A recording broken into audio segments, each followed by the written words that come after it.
sagot. Huwag ninyong susundin, ha? Opo!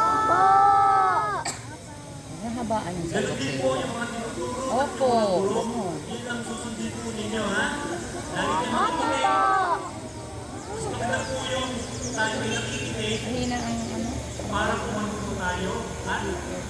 Malutong din po tayo disiplinahin yung sarili natin. Lalo na po yung sa mga high school talaga, grade 6. Kayo dapat ang magtuturo ng mga tama sa inyong mga maliliit na bata. Nakakaintindi ko kayo yung mga grade 6 na. Sa grade 6. Kasi kayo yung mas nakakagawa Yes, na. ate. Puso-puso kasi ngayon po yung mga nananakot, yung bank road, bank rent.